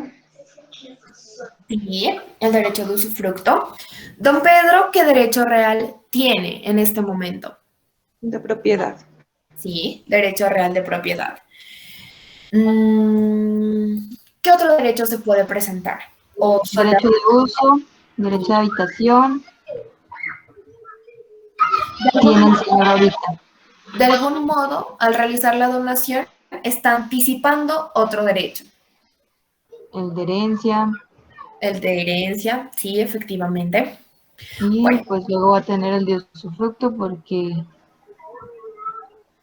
si no, sí, sí, porque efectivamente. igual, listo. Sí, o sea, don Pedro tiene el derecho de propiedad, un derecho principal. Usufructo, se puede reservar el usufructo para disfrutar, para gozar de ese bien mientras se encuentre con vida. El derecho de herencia porque le está anticipando sus derechos herenciales a su hijo. Sí, efectivamente son los derechos que se pueden llegar a presentar en el caso. Vamos a iniciar con el derecho de propiedad, que es el derecho real número 1. Derecho de propiedad, ¿qué es? ¿En qué consiste? Es aquel derecho real ejercido sobre un objeto, no siendo contra ley o derecho ajeno. Tiene efectos erga omnes, como todo derecho real. Es el derecho más completo de todos los mencionados. ¿Por qué? Porque permite 3 atributos al tiempo. Tenemos uso, goce y disposición. Entonces, podemos vivir en determinado inmueble, disfrutar de las utilidades que él tiene y a la vez podemos decidir qué hacer con ese bien en determinado momento. Es decir, podemos enajenarlo, podemos donarlo, podemos entregarlo en comodato, etc. Tenemos disposición. De igual modo, es un derecho exclusivo. Únicamente le pertenece a quien se encuentre registrado como tal.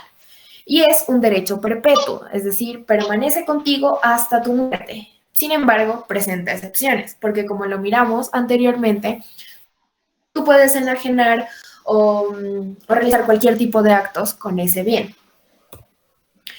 Tenemos varios tipos de propiedad. Vamos a analizar los 5 tipos de propiedad existentes en Colombia. Tenemos la copropiedad, la propiedad de tiempo compartido, la propiedad horizontal, la propiedad intelectual, que también es un bien comercial, como lo miramos inicialmente, y tenemos finalmente la propiedad fiduciaria. 5 tipos de propiedad. Vamos a iniciar por la copropiedad. Es aquella situación jurídica donde varias personas, sean naturales o jurídicas, ejercen derechos de propiedad sobre un mismo bien. ¿Cuál es el origen de la copropiedad? Bien sea por voluntad de las partes, bien sea por decisión judicial, cuando se liquida una sucesión, o la figura de la propiedad horizontal, en lo atinente a zona verde, corredor y gradas.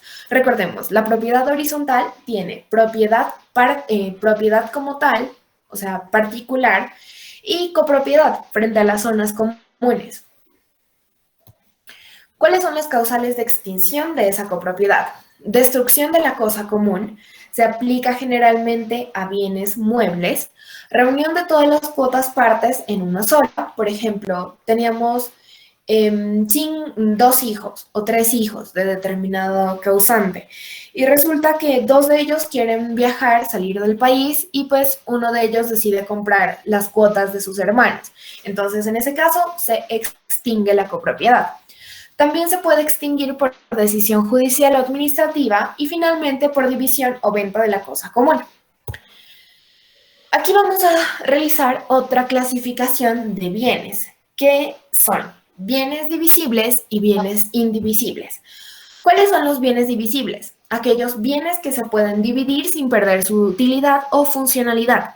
Ejemplo, un lote de terreno, que lo puedo fraccionar tantas veces como se desee. O el combustible, que también se puede dividir a gusto de la persona. Y bienes indivisibles, que pueden ser materiales o jurídicos. Materiales, por su esencia, no pueden dividirse. Un ejemplo, vehículos o electrodomésticos. ¿Por qué no pueden dividirse? Porque en caso de hacerlo, pierden su funcionalidad. O sea, tú tienes un vehículo. No puedes decidir que vas a entregarle la parte delantera del vehículo a determinada persona, la parte trasera a otras personas y la parte del medio del vehículo, las sillas y demás, a otro individuo. ¿Por qué? Porque el auto dejaría de funcionar, no podría realizar cualquier actividad que hayas planeado hacer con él. Y bienes indivisibles de manera jurídica, aquellos que no se pueden dividir por prohibición legal. Un ejemplo, la unidad agrícola familiar. En las zonas rurales, y dependiendo del lugar en que te encuentres, tú no puedes fraccionar el bien inmueble tantas veces como desees. ¿Por qué? Porque debe respetar una determinación legal que te prohíbe expresamente dividir ese bien inmueble. Ahora sí pasemos de la copropiedad a la propiedad de tiempo compartido, ¿Qué es la propiedad de tiempo compartido? Es aquella propiedad en la que los derechos de uso sobre el inmueble se encuentra limitada a ciertas semanas o intervalos durante el año. Ejemplo, apartamento vendido a 52 copropietarios correspondientes a 52 semanas del año. Se presenta en la ley de turismo, en el caso de Colombia, la propiedad de tiempo compartido. Un ejemplo, estamos en Cartagena o en San Andrés y tengo un inmueble, pero no me interesaría comprar el inmueble para tenerlo cerrado 9 meses al año y hacer uso de él en los meses restantes. Entonces, ¿qué puedo hacer? Acudir a la propiedad de tiempo compartido y únicamente ser propietario, pero en determinados momentos del año. O sea, por ejemplo, voy a ser propietario en el mes de diciembre y enero porque son los meses en que realizo mis vacaciones. Entonces, pues, te reservas esos meses del año y los demás copropietarios, pues, se dividirán, por así decirlo, las semanas restantes. Esa es la propiedad de tiempo compartido. También tenemos la propiedad horizontal regulada en la Ley 675 de 2001. La persona, primero hay que recordar que la propiedad horizontal es una persona jurídica y se caracteriza por unir dos tipos de propiedad. Tenemos una propiedad de las áreas privadas y una copropiedad sobre las áreas o zonas comunes. Propiedad de las áreas privadas se pueden realizar cualquier tipo de actos, es decir, uso, goce y disposición, los tres atributos. Bien puede ser apartamentos, oficinas o establecimientos de comercio. Y la copropiedad sobre áreas o zonas comunes. Ejemplo, hay copropiedad sobre el lote de terreno sobre el que se construyó esa persona jurídica, propiedad horizontal, edificio, Sindamanoy. También las paredes externas de la edificación son parte de la propiedad, de la copropiedad, es común. Es común también el ascensor, las gradas, en caso de que haya patio de juegos, el patio de juegos, si hay gimnasio, el gimnasio, si hay piscina, la piscina, etc. O sea, son áreas o zonas comunes que pueden disfrutar los copropietarios, los propietarios de las áreas privadas. Constitución como persona jurídica. ¿Cómo se realiza esa constitución de la propiedad horizontal? Primero, debe existir un reglamento de esa propiedad horizontal. El reglamento se va a elevar a escritura pública y se registra en la Oficina de Registro e Instrumentos Públicos. Y segundo, el certificado de existencia y representación legal le va a corresponder al municipio a través de la Oficina de Planeación de la Alcaldía Municipal. Es decir, dependiendo del lugar en que se encuentra el inmueble, vas a solicitar el certificado de existencia y representación a la oficina de planeación correspondiente. ¿Qué elementos debe contener ese reglamento de propiedad horizontal? Aquí mencionamos algunos. Primero, identificación de la propiedad horizontal, es decir, debe contener nombre, domicilio, nacionalidad, entre otros atributos de la personalidad. Debes contener descripción de las áreas privadas y de las áreas comunes, en metros en este caso. También debes determinar el patrimonio. ¿Por qué? Porque es la fuente principal de activos y corresponde básicamente ese patrimonio a las cuotas de administración, que bien pueden ser ordinarias o extraordinarias, para la realización, por ejemplo, extraordinarias de un evento puntual y específico.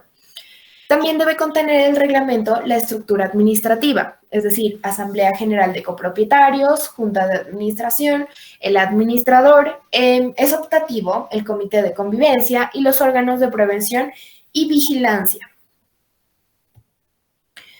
¿Qué es la Asamblea de Copropietarios? Es aquella reunión de las personas con capacidad de hacerlo. Debe existir una inasistencia justificada, o se impone una multa. Se van a reunir como mínimo una vez al año. Entonces, si tú eres copropietario de cualquier propiedad horizontal, de un edificio, por ejemplo, la Asamblea General se debe reunir al menos una vez al año. Y en caso de que tú no asistas a esa reunión para cualquier gestión que se esté adelantando, pues se podrá imponer una multa por parte de esa asamblea de copropietarios. También tenemos la Junta o Consejo de Administración, que es aquel cuerpo que ejecuta el reglamento y las decisiones de la Asamblea General. Y pues como a diferencia de la Asamblea General, no se reúne solamente una vez al año, sino que puede tener reuniones periódicas, o sea, tiene como una vigencia mayor que la Asamblea General. Tenemos el administrador, que es aquel representante legal de la persona jurídica y genera efectos frente a terceros. Es similar al administrador de una sociedad comercial. Tenemos los comités de convivencia, que no son obligatorios, los anteriores órganos son obligatorios, los comités de convivencia no lo son. Básicamente van a hacer cumplir, van a imponer, por así decirlo, al interior de la propiedad horizontal mecanismos alternativos de solución de conflictos. O sea, para que si hay problemas entre copropietarios, perdón, por, no sé, un tema de basuras, o un tema de problemas de ruido del copropietario, de fiestas a altas horas de la noche, etcétera, puede ser el comité de convivencia quien deberá intervenir y no se llevará esta situación a inspectores de policía o a los centros de conciliación o de mediación. También tenemos órganos de prevención y vigilancia, que básicamente es el establecimiento de un revisor fiscal.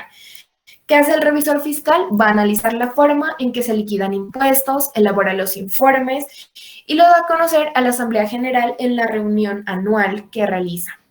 Y avala cada actividad de la propiedad horizontal, es decir, es quien se da cuenta de si hay un desfalco, de si falta dinero en la caja, etcétera, todo este tipo de actos. ¿Este también es obligatorio? No, es optativo también, el revisor fiscal. También tenemos causales de determinación de la propiedad horizontal. ¿Qué son ellas? Primero, que exista destrucción de la edificación igual o superior al 75%. Pero si los copropietarios deciden continuar con la propiedad horizontal, pueden hacerlo. En este caso, vemos una imagen del Space, creo que fue en 2017 o 2016, que en Medellín ocurrió este lamentable hecho de que la estructura de un edificio falló y pues colapsó más del 75% y los copropietarios decidieron terminar la propiedad horizontal. Entonces, la destrucción de la edificación igual o superior al 75% es una causal determinación de la propiedad horizontal. También lo puede ser la decisión unánime de los copropietarios, es decir, se ponen de acuerdo los 100 propietarios de 100 apartamentos y deciden terminar la propiedad horizontal. O también es una causal determinación el acto, la decisión judicial o administrativa que determine de que determinada propiedad horizontal va a terminar. Pasamos a otra clasificación de bienes. Desde el punto de vista de identificación, tenemos la clasificación de especies o cuerpos ciertos y cosas de género. ¿Qué son las especies o cuerpos ciertos? Las características que convierten en único a determinado objeto. O sea, es irrepetible, no hay otro igual en el mundo. Un ejemplo, cuando determinas como cuerpo cierto un vehículo. O sea, ese vehículo es rojo, marca Mazda, no sé, deportivo, número de chasis, número de motor, número de puertas, características especiales del mismo. Es único en el mundo. Y las cosas de género, a diferencia del anterior, presentan características muy generales del bien, tal como la cantidad, calidad, color, peso, medida. Por ejemplo, cosas de género. Cuando vas a comprar, pero un vehículo rojo, o sea, no especificas nada, solo que es un carro rojo. Hay muchos en el mundo, es una cosa de género. Pasemos ahora sí a la propiedad intelectual regulada en el artículo 61 de la Constitución Política. Se da una protección a los derechos de autor, no a las ideas en abstracto, sino la forma en que se transforma un producto a la expresión audiovisual, música, cuadros, traducciones, parodias, clases, entre otras. Los derechos de autor se van a dividir en dos, en derechos morales de autor y en derechos patrimoniales de autor. ¿Cuáles son los derechos morales de autor? Se van a relacionar con la calidad del autor y son normas de orden público. Son irrenunciables, inenajenables, inembargables e imprescriptibles. Los derechos morales de autor, por ejemplo, tú escribiste una canción, entonces como autora tienes unos derechos. Esos derechos morales de autor no se podrán renunciar, no podrás venderlos, siempre se te considerará como autora de esa obra, producto de tu ingenio. O sea, eres Adele o Taylor Swift o cualquier cantante, entonces pues se reconocerá tu autoría. Tendrás derechos morales por siempre. Igual con los novelistas, directores de películas, etc. Y los derechos patrimoniales de autor, a diferencia de los anteriores, se relacionan con la posibilidad de sacar dividendos económicos de las creaciones. Son normas de orden privado, a diferencia de los derechos morales de autor, y son renunciables, enajenables, embargables y prescriptibles. Eso quiere decir que, bueno, tú escribiste determinada canción, se reconoce tu autoría, pero los derechos patrimoniales sí se pueden vender a otra persona. Recientemente también, bueno, no tan reciente, como hace un mes o 2 meses aproximadamente, salió a la luz de que varios cantantes estaban decidiendo vender su catálogo de canciones. Entonces, en ese caso, por ejemplo, Shakira vendió el catálogo de canciones.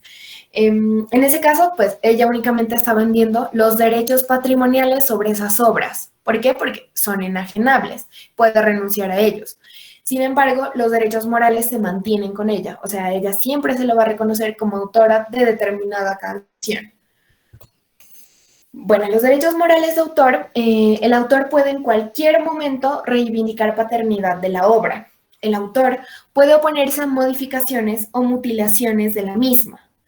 Es posible mantener las obras inéditas, o sea, de que no se reconozca tu nombre bajo el seudónimo, por ejemplo.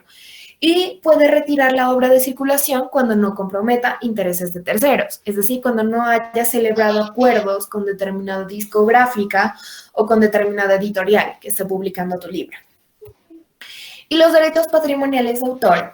El autor puede administrar obra como desee, a título oneroso o gratuito, es decir, puedes difundir tu obra por el bien del mundo o algo así. Por ejemplo, consideras que es una novela o no sé, un libro muy bueno para la superación personal, entonces decides entregarlo a título gratuito para que el mundo lo disfrute.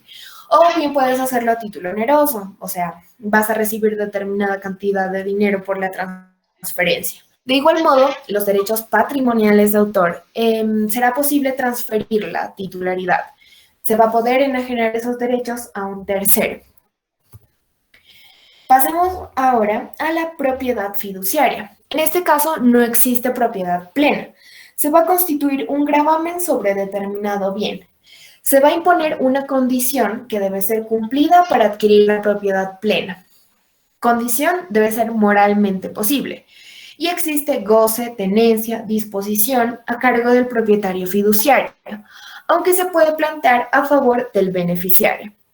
Resulta que tengo un hijo, pero mi hijo es demasiado fiestero, derrochador, como quieras llamarlo, y yo quiero que en verdad tenga un buen futuro. Entonces decido que debe terminar sus estudios doctorales en tal universidad porque para mí es importante que lo haga. Entonces, decido pues emplear la figura de propiedad fiduciaria y únicamente se le entregarán mis bienes cuando él cumpla determinadas condiciones. De otro modo, esa propiedad no será transferida a ese hijo. Eso es básicamente en lo que consiste la propiedad fiduciaria. Bueno, aquí algunas preguntas. ¿Cuáles son los tipos de propiedad regulados en el Código Civil colombiano?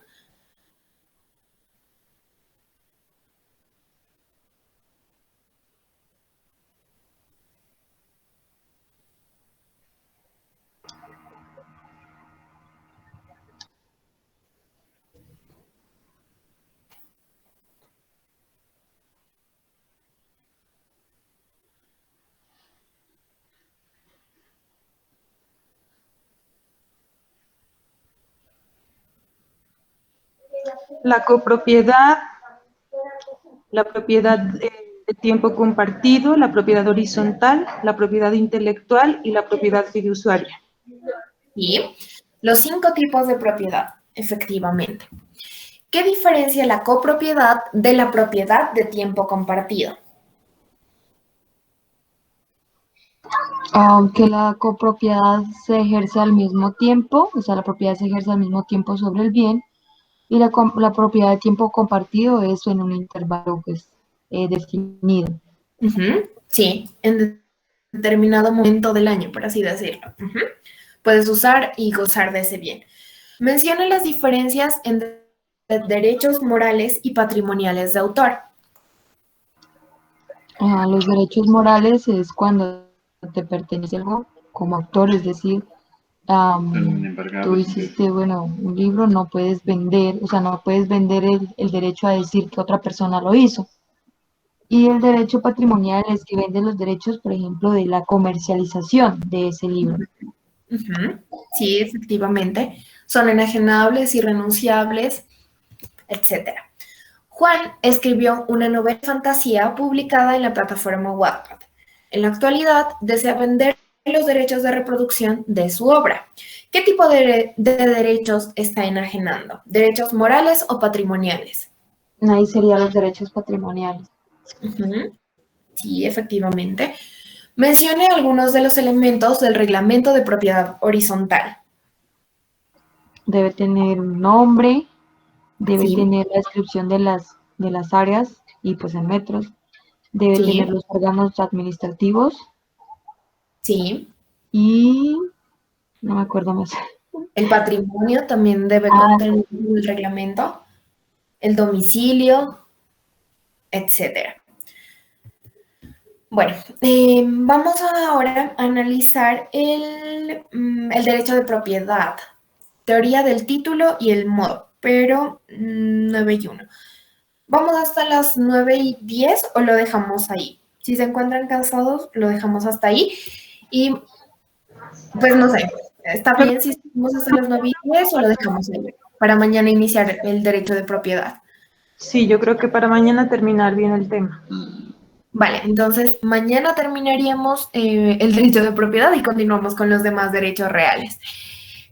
Si pueden, chicos, me comparten las preguntas que les hayan hecho hasta el momento en los preparatorios y que hayan respondido de manera errónea, para así analizar al menos, o sea, dejar 10 minutos al finalizar la clase y analizar las preguntas. Entonces, para que sea un poco similar a cómo se hace en la universidad, podríamos destinar 10 minutos finales, encendemos cámaras y preguntamos. O sea, a determinada persona le hacemos una pregunta y si no la responde, pues salta otra persona. Y vamos retroalimentando. Entonces eso lo haríamos a partir de mañana en los 10 minutos restantes. De igual modo, las preguntas que yo tenga también se las voy a enviar. Entonces, vamos analizándolas. Entonces, para mañana, por favor, necesitaríamos que tengan cámara y también micrófono. O sea, para las personas que tengan problemas con el micrófono, también tratar de solucionarlo para mañana ya hacerlo bien, hacer un ejercicio adecuado. Podemos dejar 10 o 20 minutos para analizar las preguntas. listo, Nata, no se vaya a olvidar de meterme al grupo. Ah, no, sí, entonces ya te meto. Y eso, entonces si tienen las preguntas, pues las envíen. Bueno, chicos, que estén bien, que tengan una buena noche y nos vemos mañana a las 7.